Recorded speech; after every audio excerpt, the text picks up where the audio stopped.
You'll see many opportunities to engage in support with HSAG and your peer hospitals.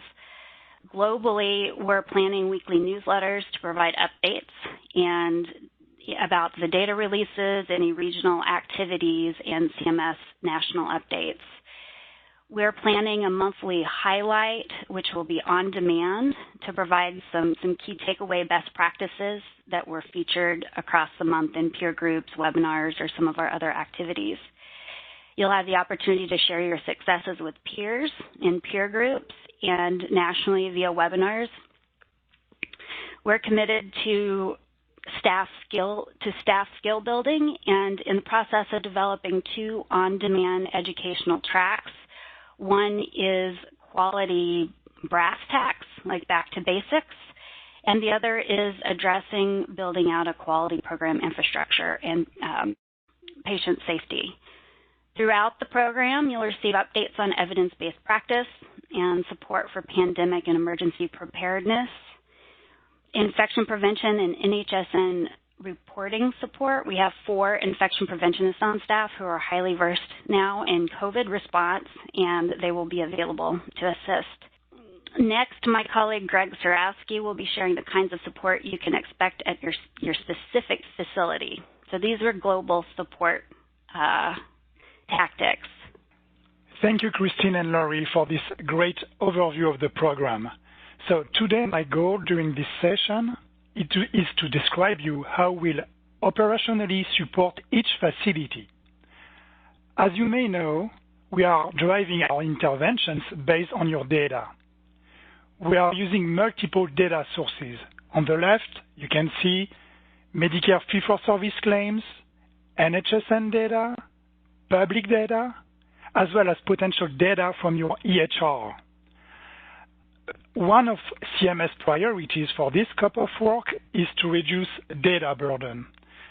We will provide you more details about it all along the program if we need to get more data from your EHR.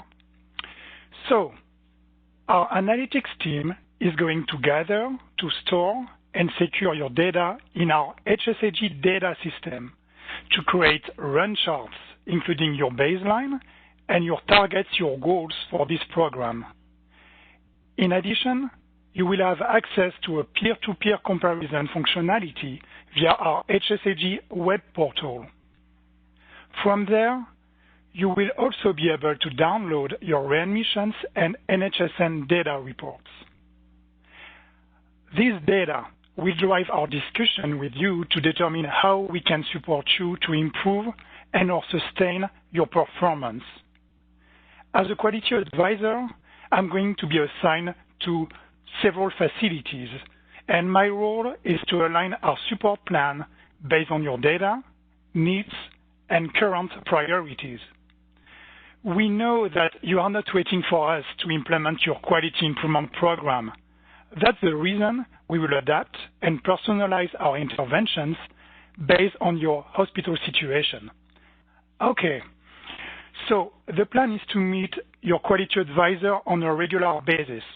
He or she might invite you to one-on-one coaching calls to discuss a specific issue with one of our topic leads, or participate in a peer group call in which you are going to share your successes and challenges with your peers.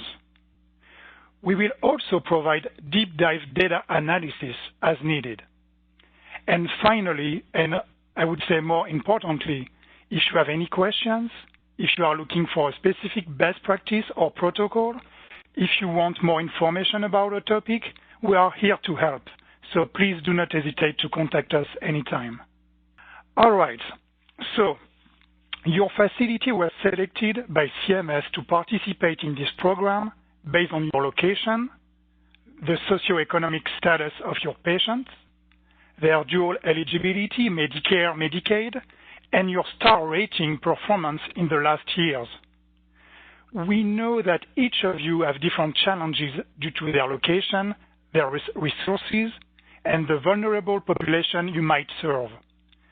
That is the reason I will present you different options through these slides of the support we can provide you based on your time and resources you are able to dedicate to your quality and safety project.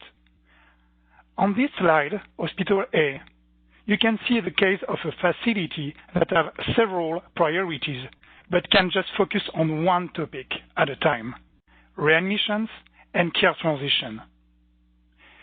In this case, your quality advisor will review with you your readmissions data, present different data breakdowns by disparities, by specific conditions, as well as identify the percentage of high utilizers.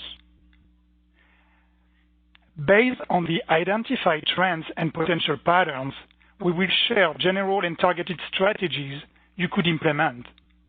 For example, if you'd like to improve your discharge process for your septic patients, we will connect you to our sepsis topic feed to better identify where to start and help you implement small tests of change on this process. In addition, you could also join a peer group of 5 to 7 hospitals that have similar challenges and work on a specific project.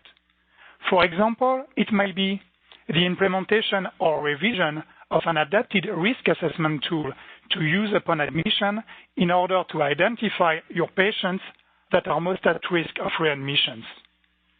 And finally, because it takes time to improve care transitions, you might have to wait several months, maybe years, to notice a real and sustainable improvement. We will start again the same process, data review with you after a couple of months. So, in the following slides, I'm going to present the case of a hospital who have more time and resources. So in this case, we will support efforts for readmissions reduction and infection control at the same time.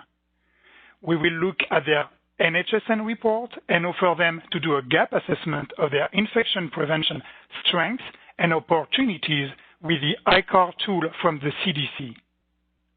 We might also do a deep depth gap assessment of your specific HAI, such as CODI, through a virtual tracer, which consists of looking at their processes and practices during an entire day, from the ED, through the ICU, the floor, to go to the SPD, to the discharge of the patient.